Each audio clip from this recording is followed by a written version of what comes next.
Yun, magandang araw po sa inyong lahat mga tol. Ngayon po ay January 20, 2026 at pag-usapan po natin yung kasabihang history repeats itself. Mukha kasing ganito po yung nangyari kay dating Senador Bong Revilla.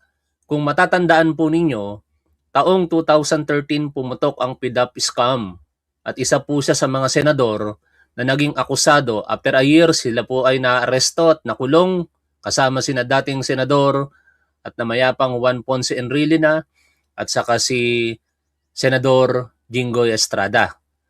After more than a decade, ito na naman po, akusado na naman si Bong Revilla para naman po sa kasong malversation of public funds. Unfortunately for him, no bail recommended po ito, ano? Yung mga impormasyon kaugnay po ng kinakaharap na problema ngayon, ito pong si dating Senador Bong Revilla, including the opinions of several lawyers para matuto po tayo ng legality. Ngunit sasabihin ko po sa inyo, hindi po sa akin ang galingan, although alam ko yan, pero gagamitin po natin yung mga opinion po ng mga abogadong ating pong sinusuportahan sa pamamagitan po ng kanilang mga panulat o kaya mga video na ginagawa sa kanilang mga respective social media accounts. Ngayon, ano po ba ang nangyari? Si Senator Bong Revilla, nasangkot po ito di umano sa isang korupsyon sa flood control projects diyan po sa may Bulacan. At 4 days ago, ang Office of the Ombudsman nagpa-press conference through Assistant Ombudsman Attorney Miko Clabano. At doon inanunsyo niya na kasama nga po unang-una ang pangalan nito pong si Bong Revilla sa mga akusado na kanila pong nirekomendang sampahan ng kaso sa Sandigan Bayan. And after 3 days, yesterday nilabas po bago maggabi ng Sandigan Bayan ang warrant of arrest laban po kay Bong Revilla. Ito po yung kopya ng warrant of arrest ni Bong Revilla, ano po? Shared post po ito sa Batas PH. Pero ipapakita ko na lamang po sa inyo, publicly available naman po ito, ang dokumentong nagpapatunay na siya po ay meron pong warrant of arrest mula po sa 3rd Division ng Sandigan Bayan. Hindi na po natin babasahin ito. Ipakita ko na lamang po for our information and for reference na rin. Yan. And after that, kumalat po yung photo ni Senator Bong Revilla na nakuhanan kasama po ang kanyang may bahay na si Congresswoman or Mayor Lani Mercado. Mukhang namumugto po ang mata nito pong si Bong Revilla. Marahil nag-aalala dahil alam niya naman kung ano na po yung kanyang mga napagdaanan sa pagkakakulong. No, hindi po biro ang makulong. Kaso lang, sabi nga ng iba, mukhang hindi po nagtanda. At kasabay din po, syempre, ng pag-viral ng photograph na yan, yung kanya pong naging live stream na madali lamang. Ito po ay sa loob ng sasakyan at ang maganda dito mga tol, bagamat maraming galit kay Bong Revilla, tayo isa na doon. Dahil sa malibang kung mapatunayan na wala siyang kasalanan, pero ngayon ang nagiging persepsyon ng publiko, isa siya sa mga di umano'y balasubas sa ating gobyerno, kaya galit tayo sa mga balasubas. Ang maganda lang naman dito, in fairness naman sa kanya, antemano nung nalaman niyang meron siyang warrant of arrest, hindi po siya nagtago katulad po ng ibang mga akusado. Agad po siyang sumakay, marahil nakipag-usap sa kanyang mga mahal sa buhay, sumakay sa sasakyan at tumungo po sa Camp Crame. Panoorin po ninyo at nasa sa inyo kung kayo po yung maniniwala sa mga sinambit niya po dito sapagkat ayon sa kanya, buong tapang niyang haharapin ang legal na problemang ito sapagkat wala daw po siyang kasalanan at kakampi niya daw po ang Diyos. Magandang gabi po mga kababayan. Nakatanggap po kami ng impormasyon na lumabas na yung aking warrant of arrest. Nakakalungkot po, parang wala yatang due process. Pero ganun pa man, haharapin ko to ng walang takot. At alam kong hindi ako papabayaan ng Diyos dahil wala po akong kasalanan dito.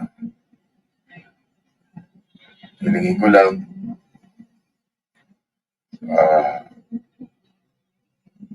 hingi ako ng panalangin at patatagin niyo rin po ang aking pamilya.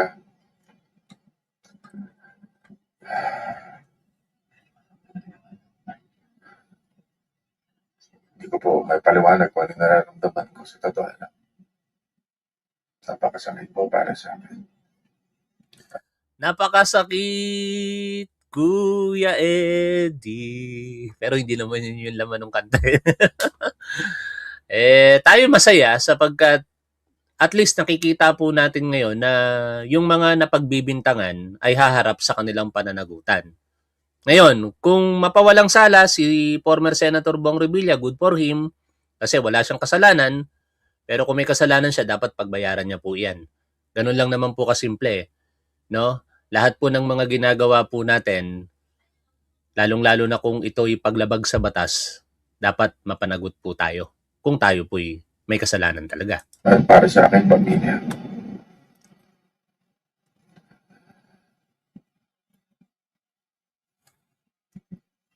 Hindi lamang po, maraming salamat. Yan, ramdam na ramdam yung bigat ng loob kaya former Senator Bong Revilla at kaugnay nga po niya ng kanyang anak ay nag-post kani-kanina lamang at ito nga po yung sinabi niya sa kanyang Facebook page, si Jolo Revilla. Sabi niya po dito, "The decision of my father, Ramon Bong Revilla Jr., to voluntarily submit himself to the authorities was a deliberate step to confront the accusations head-on and to affirm his faith in our legal institutions." Hindi ito pag-iwas, kundi pagharap. He believes that the proper place to resolve these issues is inside the courtroom, where facts matter and the law speaks louder than speculation. As a son, this is a difficult moment for our family. As a legislator, I recognize the importance of accountability and the integrity of due process, and we respect the institutions. I therefore ask the public and the media to allow the justice system to work without pressure, noise, or premature conclusions.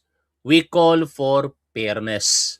Nagpapasalamat kami sa patuloy na panalangin at malasakit ng mga taong nananatiling naniniwala sa patas na paglilitis. Sa huli, naniniwala kami na ang katotohanan ang mananaig. Thank you, sabi po ni Jolo Revilla, ang isa po sa mga anak nito pong si former Senator Bong Revilla. Panoorin po natin ang kabuuan po ng balita kaugnay po niyan, mga tol. Sumuko sa CIDG si dating Senador Bong Revilla matapos siyang ipaaresto ng Sandigan Bayan kaugnay sa kasong malversation para sa Ghost Flood Control Project sa Pandi, Bulacan. At saksi live si EJ Gomez. Pia, nandito nga tayo sa labas nitong Crime Investigation and Detection Group o CIDG headquarters sa Camp Crame sa Quezon City, kung saan nandito nga si dating Senador Bong Revilla kasunod ng inilabas ng 3rd Division Sandigan Bayan na arrest warrant laban sa kanya. 9:57 PM kanina nang namataan natin ang pagdating ni Revilla dito sa PNP CIDG headquarters. Kasama niya ang kanyang kabiyak na si Cavite 2nd District Representative Lani Mercado at dalawang anak na sina Cavite 1st District Representative Jolo at Agimat Party List Representative Brian. Sa isang Facebook Live ngayong gabi, nanawagan si dating Senador Bong Revilla ng panalangin para sa kanya at para sa kanyang pamilya. Sinabi niya ito sa isang Facebook Live video pasado alas 9 ng gabi. Aniya, parang walang due process. Dagdag ni Revilla, haharapin niya ang kanyang kaso ng walang takot. Komentuhan natin, mga tol, yung sinasabi ni former Senator Bong Revilla na walang due process. Alam po ninyo, ang due process kasi dalawa ang elemento. Again, hindi po ako abogado, ako po ay isang criminologist at lahat po ng sasabihin ko ay opinion ko lamang, no? Sa usaping due process, ang pinaka dapat kasi tinitingnan diyan yung notice saka yung opportunity na mapakinggan ka. Pinaalam sa kanya na siya po ay nasasangkot di umano sa korupsyon sa flood control project at binigyan po siya ng pagkakataong sumagot. Alam ni Senator Bong Revilla ang akusasyon sa kanya. In fact, in the early days nito pong 2026, napanood pa natin sa balita na siya po ay pumunta sa Office of the Ombudsman para magsumiti po ng counter affidavit. At tingin ko, bilang isang ordinaryong mamamayan, hindi po na ipagkait sa kanya ang due process ng pagsasampa po ng kaso laban sa kanya. At hindi naman po natatapos doon ang due process. No? Sabi nga po sa konstitusyon, no person shall be deprived of life, liberty, or property without due process of law. Itong kakaharapin ni former Senator Bong Revilla, maaaring ma-deprive po siya sa kanyang liberty.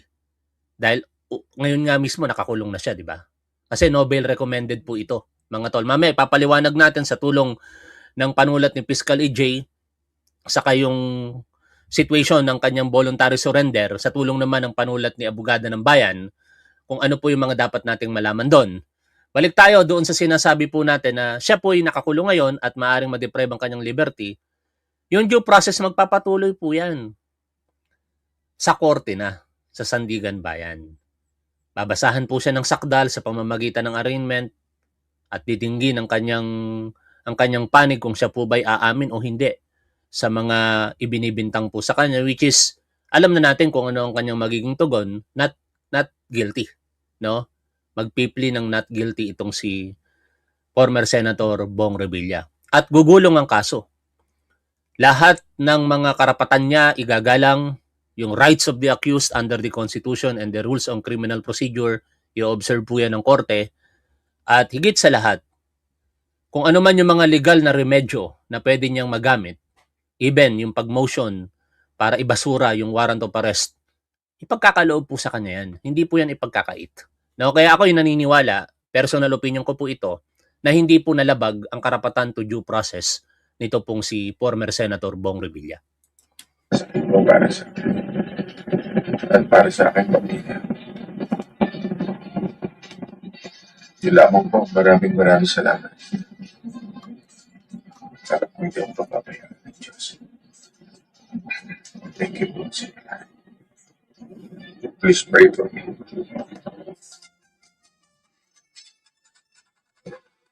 Nitong Biyernes ng inihain ng Ombudsman sa Sandigan Bayan ang mga kasong graft at malversation through falsification of public documents laban kina dating Senador Bong Revilla at 6 na iba pa kaugnay sa umunoy 92.8 million peso ghost flood control project sa Pandi, Bulacan.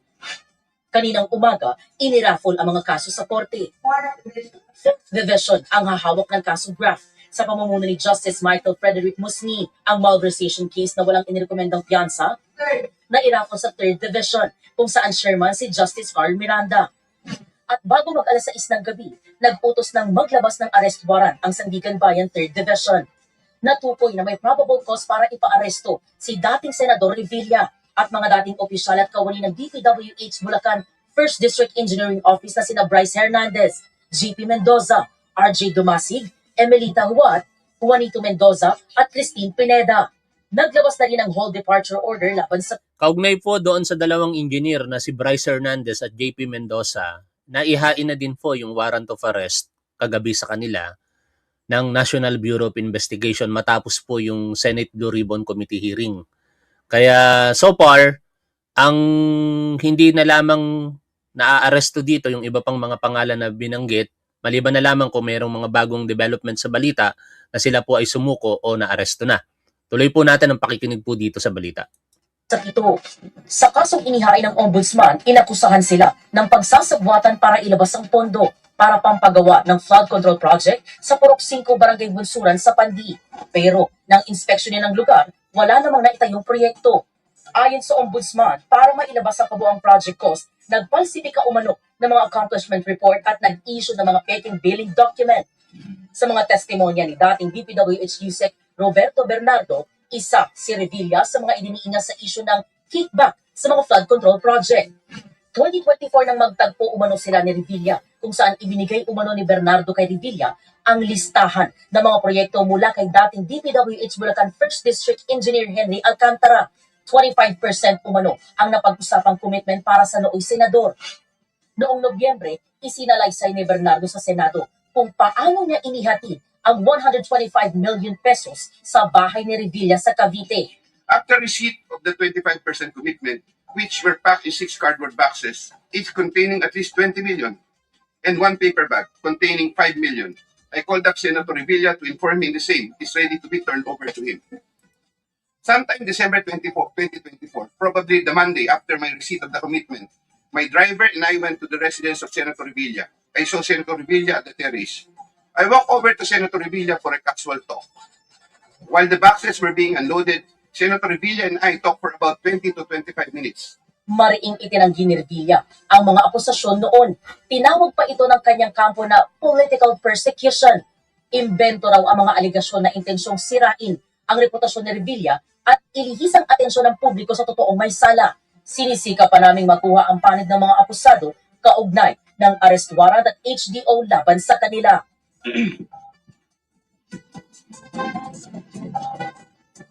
Pia, ilang minuto kasunod ng pagdating ni dating Senador Bong Revilla dito sa Camp Crame ay lumabas yung ilang mataas na opisyal ng PNP kabilang dyan, no? Si Acting PNP Chief Police Lieutenant General Jose Melencio Nartates Jr. at kinumpirma nga niya sa atin na sumurrender o sumuko daw ang dating senador. Samantala, sa mga oras na to, nakastandby tayo sa mga susunod na kaganapan at mahigpit yung seguridad dito. No? Ilang media lang yung nakapasok dito sa may harap nitong PNP CIDG headquarters at sa mga oras na to ay may barikada na at mas nadagdagan yung mga nakadeploy na police. Yan muna ang latest mula rito sa Quezon City.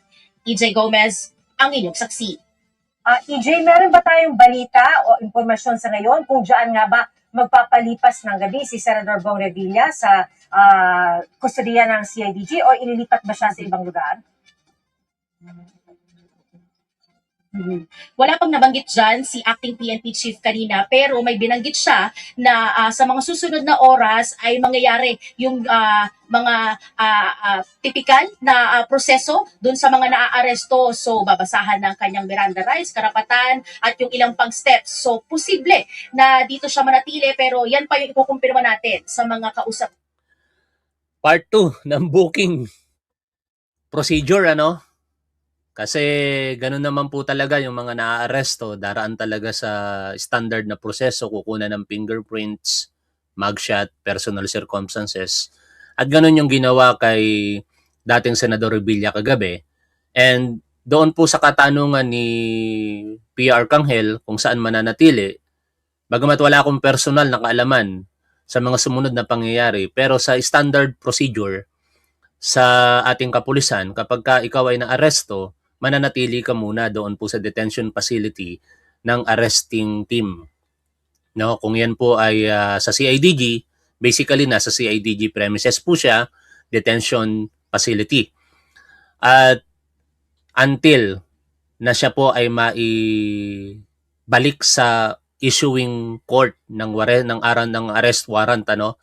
Kasi ang korte na ang magde-designate kung saan po siya ikukumit. Kung siya po ba ay mapapanatili sa kustodiya ng PNP, usually diyan po sa PNP Custodial Facility dahil po siya ay VIP, o kung siya po ay ikukumit sa city jail kung saan nasasakop yung sinasabing naging paglabag niya sa batas. No, kung city jail po siya ikukumit, somewhere in Bulacan po yan kasi doon po nangyari yung krimen. Pero history ang magsasabi sa atin na dahil nga po siya ay dating senador, malamang sa PNP Custodial Facility po yan, diyan po sa Camp Crame, Quezon City. Ngayon, meron pong dalawang issue ngayon dito na medyo dapat natin pagtuunan ng pansin para na rin po sa ating kaalaman. Yung tinatawag po na no bail, saka yung voluntary surrender. Kasi marami po talaga ang nami-misinterpret yung no bail, ano? Pag sinabi po kasing no bail, walang piyansa. Basically, yun lang naman ang ibig sabihin nun eh. Kaso lang mali po yun. Kaya nga po sa ating mga pagpapaliwanag na ginagawa sa mga nakalipas po na panahon, pinagdidiinan po natin na meron pong kondisyon para po hindi makapagpiyansa. Dalawa po iyon. Kapag ang kaparusahan ay reklusyon perpetua o life imprisonment, kasi wala na po ngayong parusang kamatayan kaya inaalis na po natin yon, saka kung malakas ang ebidensya.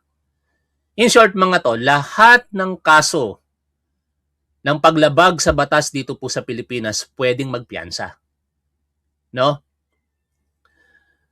Mandatory nga lang na ibigay ang piyansa kapag ang kaparusahan ay hindi po reklusyon perpetua or life imprisonment. Halimbawa, ikaw po ay nagnakaw at ang kaparusahan ay hindi naman reklusyon perpetua.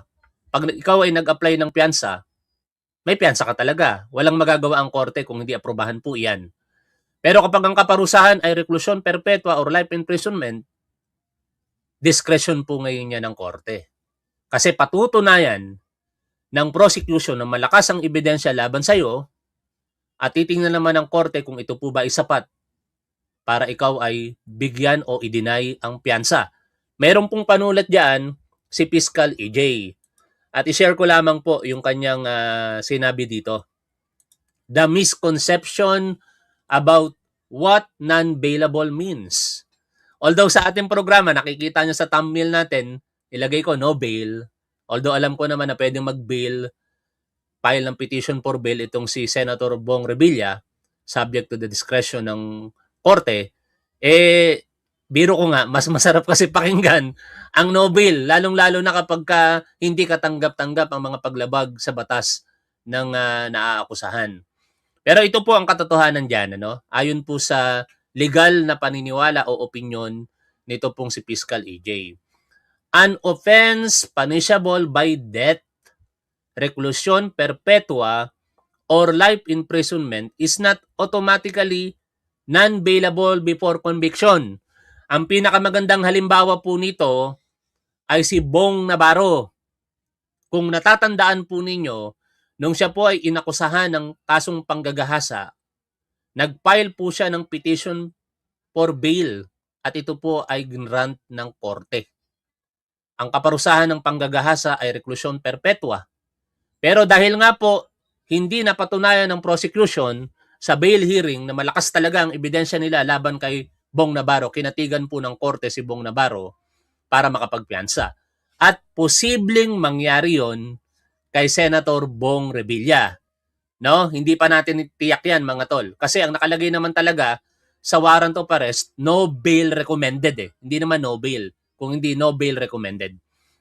The correct rule is before conviction, bail is not a matter of right, but it may still be granted if the evidence of guilt is not strong. Saka yung pangalawa pong pagpiyansa, yun naman po ay kung aaprubahan na ng korte o hindi kapag ang pinag-uusapan ay convicted na yung partikular na akusado. Ang pinakamagandang halimbawa din yan, si Senator Jinggoy Estrada. Kung maaalala po niya, convicted po itong si Senator Jinggoy Estrada sa graft and corruption eh. Pero dahil nga po siya po ay nakapagpiyansa, pinayagan ng korte, malaya po siya hanggang sa kasalukuyan pero hindi pa po tapos yung kaso. Pinapaliwanag po natin ito para kahit paano hindi tayo naliligaw ng impormasyon sa mga nababasa at napapanood po natin. Sa tulong syempre nito pong mga sinusuportahan at sinusubaybayan po nating mga vlogger, lawyer, ano? Okay, tuloy ko po. Thus, non-bailable does not mean bail is absolutely prohibited or bail cannot be granted under any circumstance. What it means is bail is subject to a hearing and the burden is on the prosecution to prove that the evidence of guilt is strong. Even in the case of former Senator Bong Revilla, this does not mean he is automatically denied bail. Before conviction, he may still apply for bail. The court will then hold a hearing where the prosecution must show that the evidence against him is strong. If the prosecution fails to prove this, the court may allow him to post bail despite the seriousness of the charges. Yan ang mababasa po natin sa Section 7 ng Rule 114 on Revised Rules on Criminal Procedure. Okay, sana malinaw na po yan mga tol, ano? Na wala pong krimen ang wala talagang piyansa. Lahat po pwedeng magpiyansa. Mandatory kapag uulitin ko lamang ang kaparusahan ay hindi po reklusyon perpetua or life imprisonment at subject to the discretion of the court kung ang kaparusahan ay reklusyon perpetua or life imprisonment at kung malakas po ang ebidensya. Now, this is very interesting. Ito pong susunod na pag-uusapan po natin. Yung voluntary surrender. Ang gagamitin naman po natin vlog dito ay panulat ni Abogada ng Bayan. No? Sa madaling paliwanag, ganito lang yan mga tol.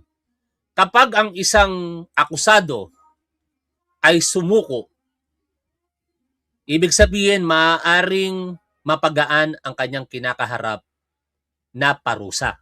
Hindi po kaso parusa po ang pinag-uusapan po dito para po sa kalinawan ng lahat. Ano? Ito bang ginawa ni former Senator Bong Revilla ay magpapagaan ng kanyang parusa kung sakasakali? Basahin po natin ang panulat ni Abogada ng Bayan. Sabi po dito, voluntary surrender is a mitigating circumstance under the revised penal code. Ibig sabihin, pwedeng makabawas sa parusa. Hindi automatic absuelto Actually, wala na ngayong automatic absuelto No, kasi hindi naman po usapin ng absuelto ito kung hindi pagpapagaan lamang ng parusa. Kaya hindi na kailangan pang pag-usapan yung automatikong pagkaka-absuelto. Article 13, Paragraph 7, Revised Penal Code, mitigating kapag ang akusado ay kusang loob na sumuko sa person in authority or agent niya o kusang umamin bago pa mag-present ng ebidensya ang prosecution. Kailan ba talagang voluntary ang surrender? Hindi lahat ng sumuko, ako, ay counted. Ayon sa jurisprudence, kailangan kompleto sa ingredients. Una, spontaneous. Hindi dahil may baril na sa harap mo, hindi dahil wala na akong mapuntahan, kung hindi dahil kusang loob mong sinuko ang sarili mo. Sa tamang tao, police, barangay officials o ibang person in authority or agent, hindi sa kapitbahay, hindi sa kaibigan, hindi sa group chat. Bago maaresto, kung nahuli ka na, too late na. Kung sumuko ka dahil cornered ka na, hindi na voluntary. At ikaapat, good faith. Hindi para lang iwas bala. Hindi dahil mas comfy ang selda kaysa sa pagtatago. Dapat may tunay na intensyon na mag-submit sa batas. At ito po ang pinakadahilan, mga tol, kung bakit nire-recognize ng ating criminal justice system ang pagsuko ng isang akusado. Basahin ko po. Nakakatipid sa oras, pera at effort ng Estado. Ipinapakita ang respeto sa legal process, katulad po nung binasa natin kanina na panulat ng kanyang anak na si Jolo Revilla. Hindi ka na hinabol ng NBI sa pelikula style case o ng PNP. Ngayon, ang tanong, applicable ba ito kay former Senator Bong Revilla? Ang susunod kong sasabihin ay opinion ko lamang. Naniniwala akong applicable po ito kay former Senator Bong Revilla.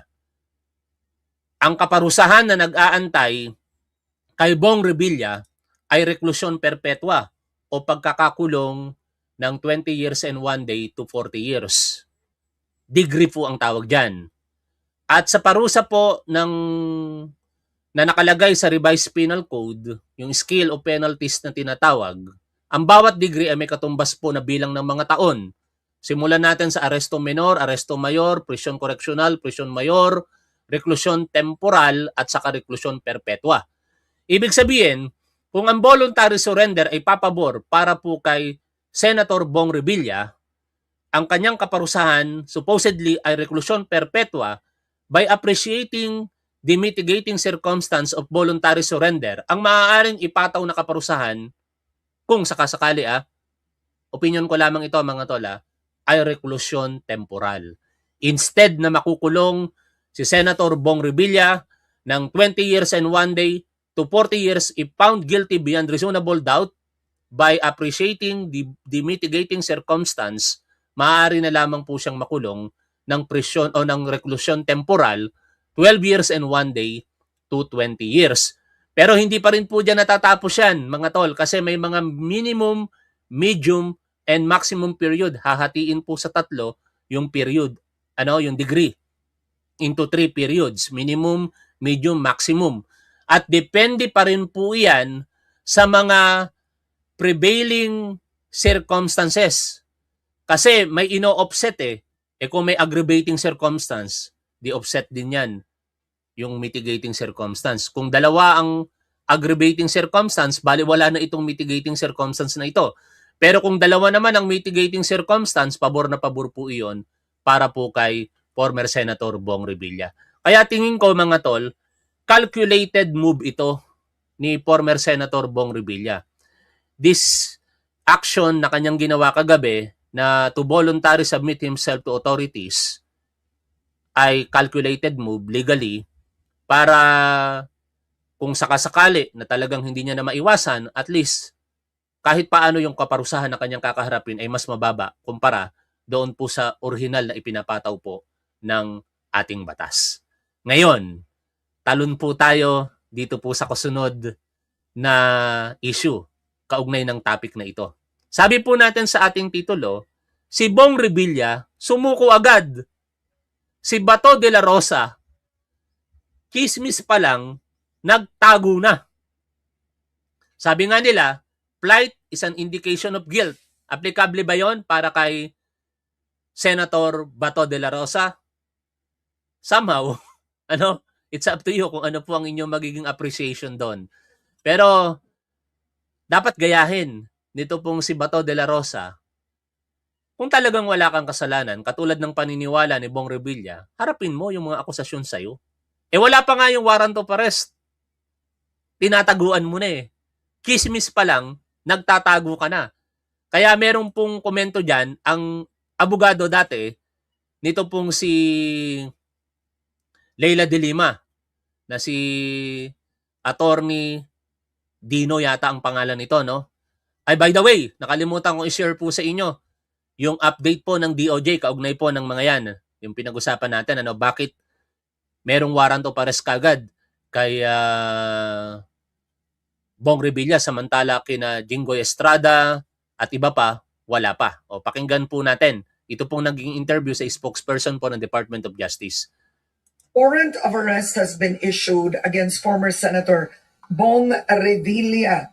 Now, there's a report that the DOJ confirmed that Senator Jinggoy Estrada and former Senator Bong Revilla are facing plunder complaints related to the flood control projects. Can you differentiate the standing right now of the cases against Bong Revilla and Jinggoy Estrada? Why is a warrant already issued against Revilla? And what is the status of Estrada's case?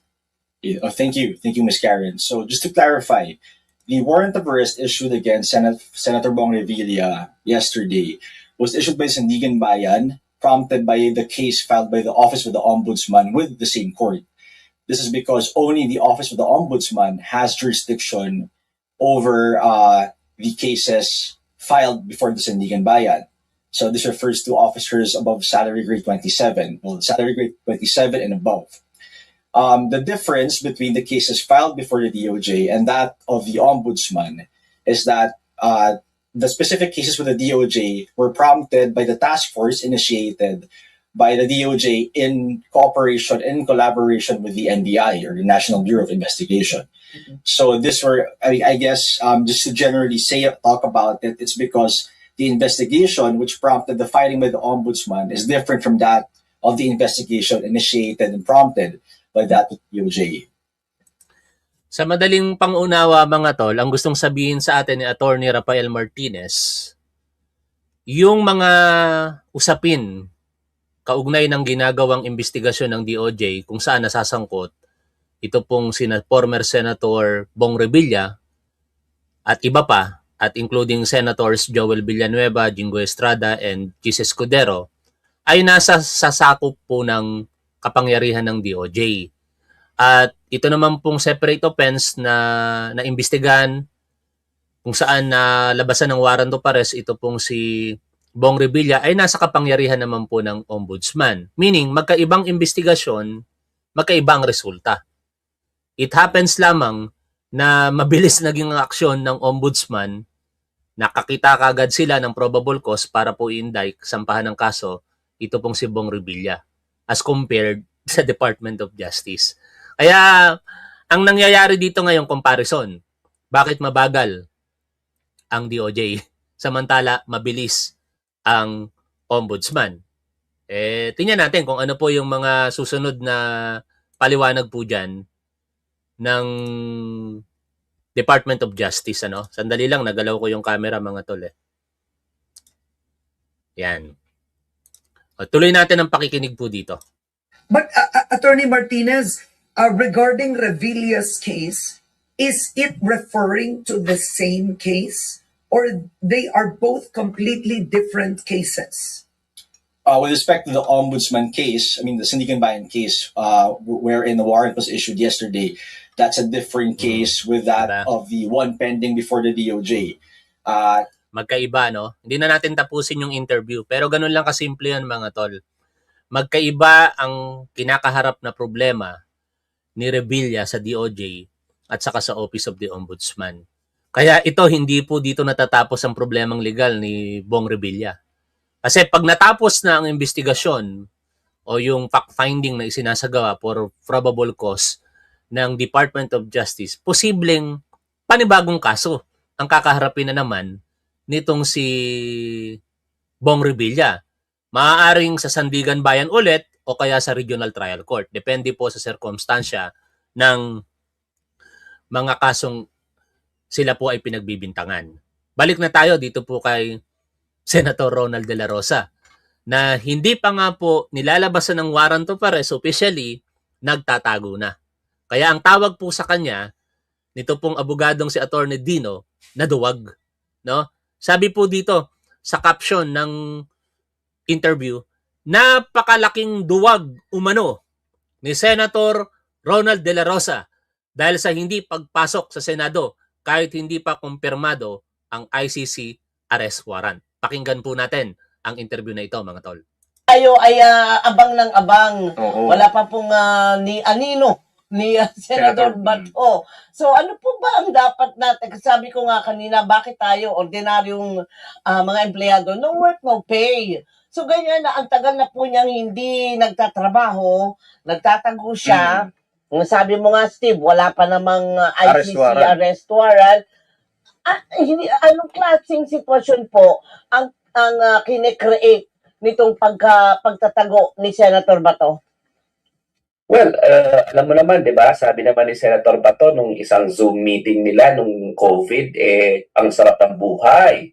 Ang sarap ng buhay. No, hindi na sila papasok o maaga yung break nila. No? Ang sarap nga ng buhay nitong si Senator Bato de la Rosa, ang laki ng sweldo, pero hindi naman nagtatrabaho. No? Tandaan natin na dapat nire-represent niya ang kanyang constituency, pero absent sa Senado. Ano ibig sabihin pag absent ka? Ibig sabihin, hindi ka nakakapag-partake doon sa pag-uusap ng mga batas. Ng mga Supporter lang ba ni Ronald De La Rosa ang agrabyado dyan? Hindi, lahat po tayong mga Pilipino, mga tol. Kasi kapag ka ikaw ay naging senador, ang constituents mo, hindi lang naman yung mga supporter mo, hindi lang naman yung mga bumoto sa'yo. Senador ka ng Pilipinas, senador ka ng mahigit sa 110 million na mga Pilipino. Kapag ka ikaw ay hindi pumapasok, hindi mo ginaganap ang iyong trabaho, ang talo dyan, taong bayan. O baka may mag-react, mga Duterte supporters, ginamit na naman ng taong bayan. Tanga talaga kayo. Pagka sinabi nyong hindi apektado ang taong bayan sa hindi pagpasok nitong si Senator Ronald De La Rosa. panukalang batas, hindi ka nakakapag-partake dun sa mga debate, ibig sabihin hindi ka nakakapagpirma doon sa mga nakakaboto doon sa mga sessions, pero at the same time you are enjoying the perk of senator. So tama ka dyan, no, na ang laking question kung bakit kailangan magpatuloy pa siya bilang isang senador. Ang nakalagay kasi sa saligang batas, actually, pagka hindi ka nag-a-attend, pwede kang iparesto ng Senado mismo. Or, pwedeng yung Senado, pwede kang tanggalin bilang senador. Because... Ay, singit tayo mga tol. May press conference ang DILG. Baka meron mga additional information dito. Isingit natin, panoorin natin ito. headquarters. So yun ang appealing side. So it's about to be condemned. And so bahala na ang sandigan kung saan siya ilalagay. Any questions? Leia Ilagan. Dadagdag ko pa. Out of the 6 other accused, 5 ang nasa custody na Oh, yun. ng pinagaling sa DPWH. Isa na lang ang malapit na namin mahuli. Alam na namin kung nasaan siya. So, okay. Questions? Leia Ilagan from UNTV. Good morning, Secretary. Sir, ano po mga proseso pagkatapos sumuko kagabi? Ano po yung mga pinagdaan ng proseso ni... Ay, yung normal, yung medical check-up, yung picture nun siya, yung height niya, profile, yung mugshot, lahat yan. Kinuha ang fingerprints niya, then the normal process na ginagawa sa lahat ng mga details. Sir, bakit po kinailangang isurrender yung kanyang mga barel? Kasi he is no longer licensed to own and operate the firearm. Kasi dalawa yan eh. That's yung license for the firearm. Since he will be detained, he will no longer be able to be in possession of those firearms. Kung di niya surrender kasi yan, in danger siya sa mga raids sa loose firearms. Kasi ang re-registration personal yan eh, hindi niya rin magagawa yun. So it's better na i-surrender niya na yung mga firearms. Sir, sino po yung isa na lang na malapit ng Ano mahuli? pa? Yung isa na dito.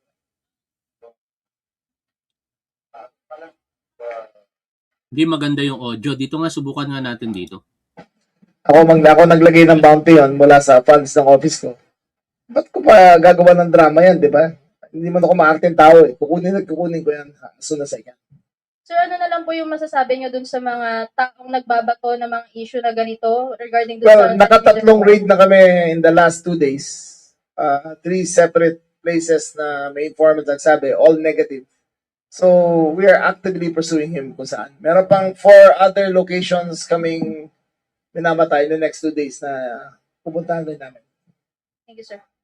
No more questions? Okay na? Okay. Thank you so much Okay, for thank you very attending much. this Thank you very much. question. Thank you so much, guys. Kanina pa pala yung press conference. Late na pala yung pinapanood natin. Balikan natin, mga tol. Baka may mga bagong impormasyon dito. Ulitin natin. Between 8 and 10 p.m. as Facebook Live pa yon. So, nakikita nyo naman. He was duly processed. He was read his rights. He was made to go through the entire process kung paano tanggap ng isang voluntary surrender. So ngayon, pagkatapos ng lahat ng bagay na to, inayos namin na lahat ng firearms licenses niya. Pinasurrender namin ng mga long firearms dito sa Camp Crame. And we are now ready to bring him to the Sandigan Bayan kung saan sila ang magdidesisyon kung saan siya i-detain. Wala na po sa kamay namin yan. But safe to say, dito po sa Camp Crame, ay isasara na namin yung custodial unit dahil doon nilalagay ang bagong headquarters ng itong building na to. Gagawa ng bagong headquarters. So yun ang appealing site. So it's about to be condemned. And so bahala na ang sandigan kung saan siya ilalagay. Any questions? Leia Ilagan. Dadagdag ko. Mukhang malinaw ngayon, Mukhang hindi ma-enjoy ni former Senator Revilla yung PNP Custodial Facility sapagkat katulad po nung nadinig natin, hindi na po gagamitin pa yung PNP Custodial Facility. Aabangan natin ngayon, mga tol, kung saan siya i-commit ng Sandigan Bayan. Pero malamang sa malamang, sa secured facility yan. Baka hindi lang yan basta i-commit sa Bulacan. Ako, ang hula ko dyan, baka makommit yan sa regional office ng pulis na nakakasakop doon sa Bulacan. Kasi napaka-high profile po nitong si former Senator Bong Revilla. Kung ihahalo mo po ito sa pangkaraniwang mga detainee, baka mapahamak po yan. Out of the 6 other accused, 5 ang nasa custody na ng pinagaling sa DPWH. Isa na lang ang malapit na namin mahuli. Alam na namin kung nasaan siya. So, okay. Leah Questions? Ilagan from UNTV. Good morning, Secretary. Sir, ano po mga proseso pagkatapos sumuko kagabi? Ano po yung mga pinagdaan ng proseso ni... Ay, yung normal, yung naka medical check-up, yung picture nun siya, yung height niya, profile, yung mugshot, lahat yan. Kinuha ang fingerprints niya, then the normal process na ginagawa sa lahat ng mga detainees. Sir, bakit po kinailangang isurrender yung kanyang mga barel? Kasi he is no longer entitled to own and operate the firearm. Kasi dalawa yan eh. License to own and possess, tas yung license for the firearm. Since he will be detained, he will no longer be able to be in possession of those firearms. Kung hindi niya surrender kasi yan, in danger siya sa mga raids sa loose firearms. Kasi ang re-registration personal yan eh, hindi niya rin magawa yan. So it's better na i-surrender niya na yung mga firearms niya. Sir, sino po yung isa na lang na malapit ng mahuli? Ano pa? Kung isa na dito.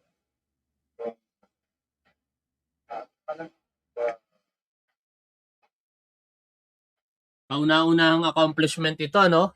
Ni General Nartates when it comes sa big fish. When it comes to big fish. Kasi naikukumpara talaga siya sa dating Chief PNP na si General Nicolas Torre. Pero wag na natin tingnan yung bagay na yon, mga tol.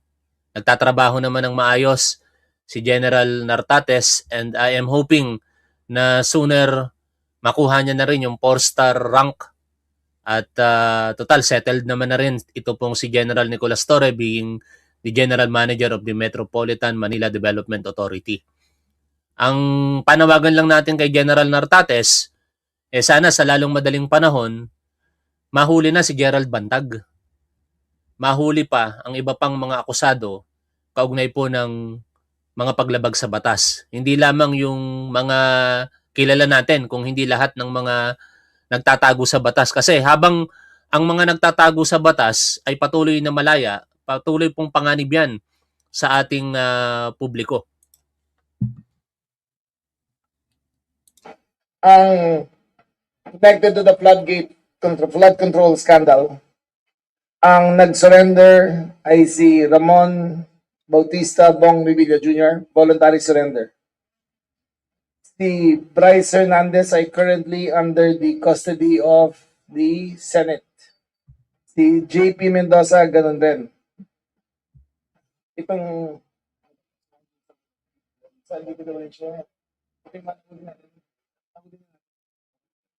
okay. Ang nagsurrender o nahuli na rin ay si RJ Salvador Dumasig, Emilita Capistrano Watt as in JUAT, Cristina May del Rosario Pineda, nahuli siya sa May Sagada. Tubangkang siyang tumakas at nahuli siya. At isa na lang ang natitira, si Juanito Coronel Mendoza, na malapit na rin namin matrack at makuha. Sir, last question na lang po. Dahil... Si Watt na lang pala naiwan. Yung Juanito Coronel na huli lang. O yung Watt na lang pala naiwan. Sir, dahil sinabi nyo na parang hindi na maaari doon sa custodial facility, ibig sabihin hindi na ito magiging kasama sa magiging option ng korte. Hindi na pwede. Thank Mr. you. Alfred Dalizon from People's Journal. Yes. Sure. Morning. Sir, napakatagal na yung palaging custodial center. Pinagkukulungan ng mga ex-presidents, senators, mga generals. What made you decide na this time sa iba na? It's not my decision. It's up for demolition. So it's up for demolition anytime this month. Kinukuha lang namin yung certificate sa DPWH na condemned yung building. The building. Ang malas naman. Kasi ang dami daw pong mga privilege, VIP treatment pagdating po sa PNP Custodial Facility. In fact, meron po diyang post si Attorney Jesus Palsis a while ago. Sabi niya po dito, for 3 years and 6 months, nung nakakulong si Bong Revilla, And Jingo Estrada dahil sa PDAP scam. May lechon at sugpo every Sunday. Ngayong flood control scam, dapat walang special treatment. Pakainin ng maayos pero bawal piyesta. Alam niyo mga tol, hindi naman ipinagbabawal yung pagkain ng lechon at sugpo. As long as yan po ay sakop ng gastusin ng mismong pamilya, no? Ng nakakulong. Hindi po yan bawal. Wag lang yung extravagant talaga. Pagka dumadalaw nga ang mga pamilya ng mga akusado, may mga pagkain na dinadala eh. 'Di ba? May masarap, merong hindi masarap. Meron bang distinction kapag masarap, VIP treatment na? Ayun lang naman ang comment ko dito, no? Pero kung ang pagdadala ng pagkain ay parang panunuhol na sa mga nagbabantay doon sa akusado, yun po ang hindi tama, no? Hindi sa pinagtatanggol ko si Bong Revilla kung ano lang yung tama at nararapat. Yun nga po yung slogan natin sa ating programa eh. Kung ano ang tama at dapat, doon po tayo. Balik tayo. Dito po kay De La Rosa. Duwag si Ronald De La Rosa ayon po kay Attorney Dino De Leon. Hindi pa nilalabasan ng warrant of arrest. Nagtatago na. You are not performing your mandate as a senator. So, dahil pwede siya iparesto, actually, pwedeng i-order ng Senado mismo or ng Senate President na hanapin siya at dalhin siya sa Senado. Pero bukod pa dyan, no, sa function niya as a senator, nakakapagtaka naman ako sa sa pag-uugali nitong si Senator Bato de la Rosa. Kasi, ang sabi niya noon, go ahead, make my day. Di ba? Kung sakaling may ICC investigation, haharapin niya. Oo, go ahead and make my day. Tapos may pahamon-hamon pa siya kay dating Senador Trillanes, di ba? Na sumama at pusasan siya. Paano magagawa ni Trillanes yun? Nagtatago siya, wala pang warrant of arrest. Anyway, hindi na tayo magpapakatagal sa issue na yan kay Bato de la Rosa. At sana kahit paano sa maikli po nating pagsasama, 1 oras, may natutunan po kayo sa oras po na ito. Ipinapaalala ko lamang pong muli sa inyo mga tol, ang ating programa ay regular nyo pong mapapanood alas 9 po ng umaga, araw-araw. Pero syempre yung mga additional live streaming natin, wala na pong oras yan. Yung Top 1 Live Vlogs na isa po nating channel, sinisikap kong magkaroon ng pirming oras para alam nyo rin kung paano nyo masusundan, alam nyo kung kailan nyo dapat panoorin sa Top 1 Live Vlogs si Top 1. Pero hindi ko pa po tiyak kung anong oras, ano. Sa ngayon, ang tiyak lang natin, araw-araw, alas 9 ng umaga, ang ating pagkikita. O shoutout time tayo